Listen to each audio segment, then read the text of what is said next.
Hello everyone, this is the audio version of Hindu Editorial 24th January 2026. Okay, let's start. Delimitation after 2027, redrawing power in India. Every democracy must periodically redraw its electoral map to reflect population change. In India, this process is known as delimitation. On paper, it is a routine constitutional adjustment. In reality, the next delimitation exercise due after census 2027 will be the most consequential redrawing of political power since independence. It will redefine how seats are distributed in the Lok Sabha and how India understands fairness, federalism, and regional balance. The constitution requires delimitation after every census, but this principle has been suspended for nearly half a century. Interstate distribution of Lok Sabha seats has remained unchanged since 1976, frozen at 1971 census figure, so that states would not be penalized for controlling population growth. The 84th Amendment in 2001 specified that redistribution would remain suspended until the first census taken after the year 2026. That suspension effectively expired with census 2027. At present, representation still rests on an India of 548 million people, 1971, not today's 1.47 billion reality. Delimitation is time consuming. India 4 previous commissions took between 3 and 5.5 years, and the last one 2022 to 2008 only reduced internal constituency boundaries without reallocating seats among states. The next commission would probably reallocate seats among states for the first time since 1976, redraw all constituency and create reserved constituency for women's 33% quota, even if census 2027 data is published in 2028. Completing delimitation before 2031-32 seems impossible. As a result, women's reservation cannot be implemented before the 2034 election, but we cannot rule out surprises. The complexity around numbers. In the 1970s, fertility rate across states were similarly. Today, they have sharply diverged. The southern and western states achieved below replacement fertility through investment in education, health, and women's empowerment. Northern states such as Uttar Pradesh and Bihar continue recording higher population growth. The population along determined representation, states that control growth will lose political weight, while those that did not will gain significantly.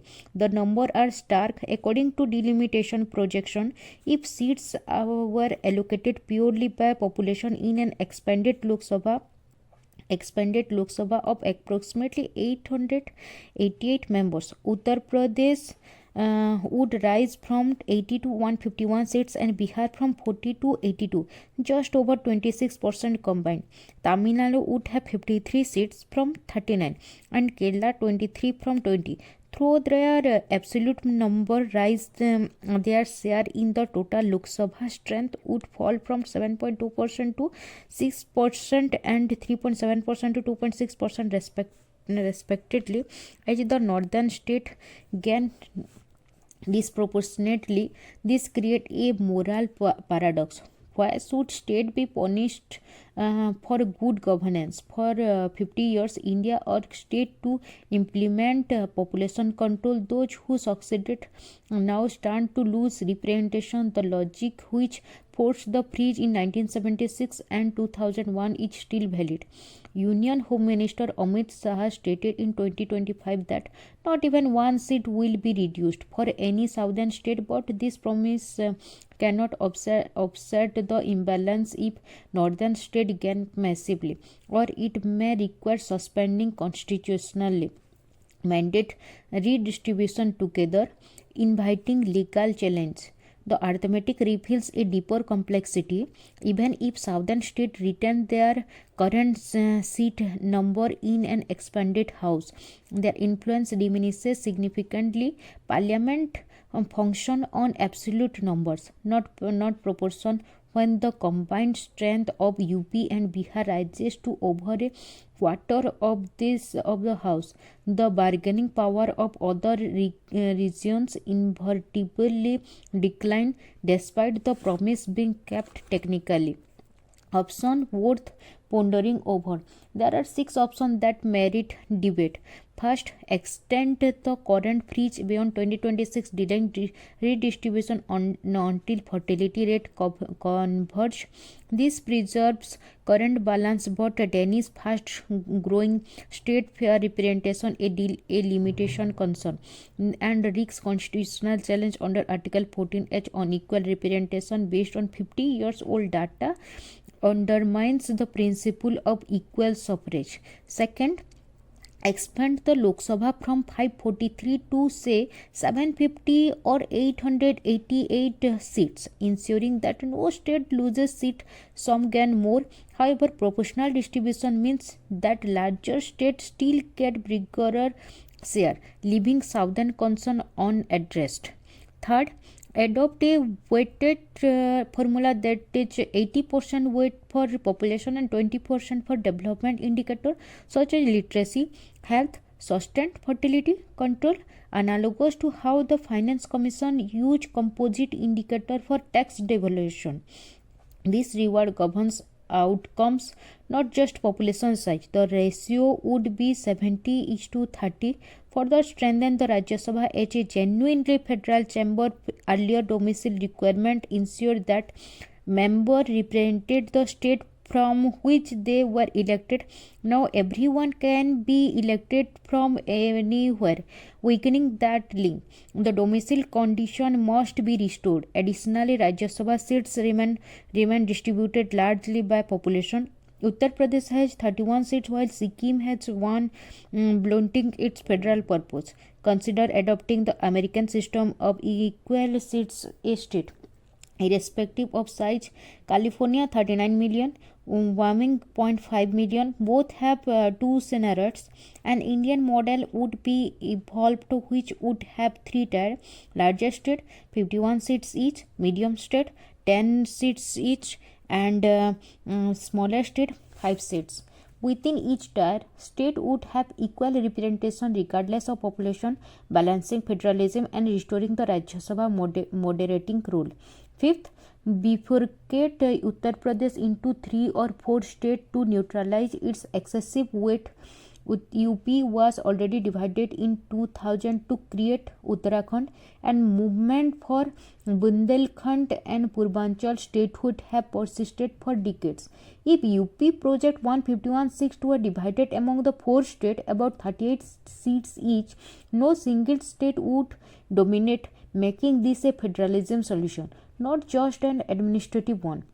Sixth, implement phase distribution across 2 election cycles. Reallocate half the adjust seat in 2034, the remainder in 2039, giving state and parties time to adopt.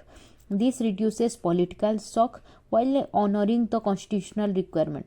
The need for careful navigation. Delimitation will reshape coalition politicals fundamentally. If 2 states command a quarter of Lok Sabha seat, the mathematics of government formation changes entirely.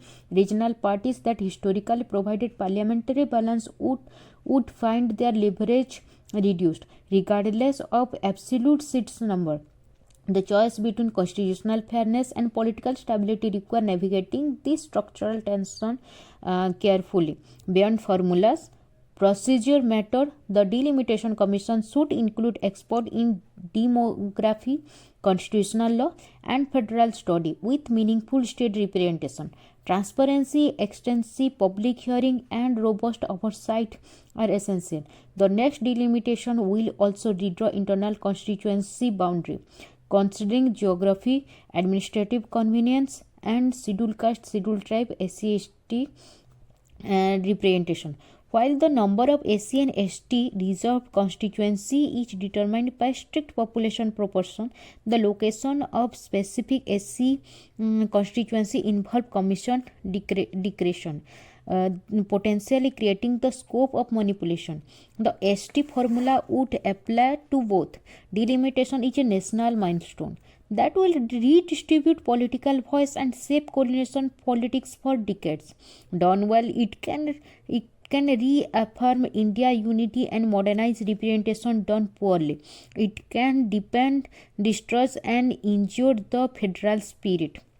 The census will measure India's population. Delimitation will measure its democracy. Once census data is released, position will harden and consensus will fade, making how the moment for dialogue. If guided by transparency, empathy, and shared justice, the exercise can renew faith in federalism and democracy. But it driven by political arithmetic alone, it may withdraw the moral balance of the republic itself. Thank you so much and Jai Hind.